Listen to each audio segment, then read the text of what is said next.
मंदिर में अगर दिया लगाने जा रहे हो, बाती लगाई है आपने मंदिर के अंदर, तो कुछ देर बैठिए, कुछ देर स्मरण करिए। हमारे यहां तो यहां तक कहा गया है कि किसी मुर्दे को अगर जलाया भी जाता है तो कपाल क्रिया तक रुकना पड़ता है कि थोड़ा रुकिए, कोई पीछे से आकर कुछ कर ना जाए। दीप जलाएं, थोड़ी देर रुकिए। और दीप का भी नियम है महाराज, दीप का भी नियम है।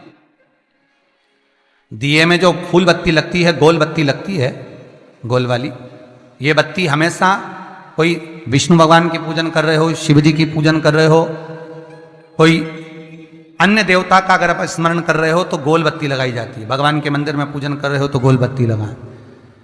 लंबी बत्ती, लंबी वाली जो बत्ती होती है, लक्ष्मी की पूजन में, देवी पूजन में, जितनी भी माताओं की आप पूजन करोगे, जितनी भी देवियों का आप स्मरण करोगे, उसमें लंबी बत्ती का प्रमाण है। पितरों की पूजन में लंबी बत्ती का प्रमाण है। पितरों को कभी गोल बत्ती नहीं लगती। आप मटके के पास में, परिंदे के पास में, जल के पात्र के पास में कोई भी अगर दिया लगाएंगे तो वहां गोल बत्ती रखकर लगाएंगे तो घर में लक्ष्मी नहीं टिकेगी। कई लोग कहते हैं कि परिंदे के पास, मटके के पास में, पानी के स्रोत के पास में जहां जल भरते हैं, हंडा रखते हैं, टंकी रखते हैं, वहां पर मटके के पास बत्ती लगाओ, दिया लगाओ, पितर शांत रहेंगे। तो पितरों को शांत करो, मना नहीं है, पर दिया लगाने का नियम है कि पितरों को अगर आप दिया लगा रही हो मटके के पास, परिंदे के पास, या अमावस्या के दिन पितरों के लिए अगर दीप लगा रही हो तो गोल बत्ती अगर लगाओगी तो कार्य कभी सफल नहीं होगा।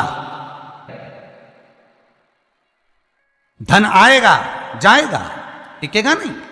इसलिए पितरों के लिए अगर दिया लगाना है, पूर्वजों के लिए दिया लगाना है, पितरों के लिए अगर दीप लगाना है तो लंबी बत्ती लगाइए, लंबी बत्ती।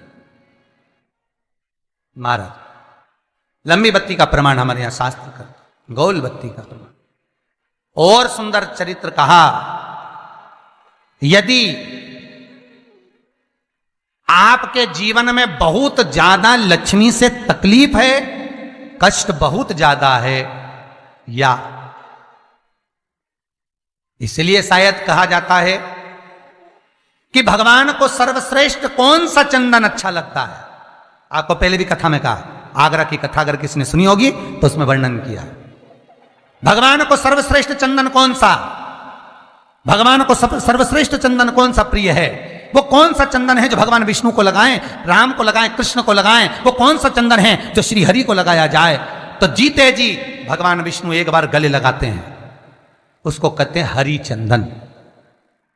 कौन सा चंदन है? हरि चंदन।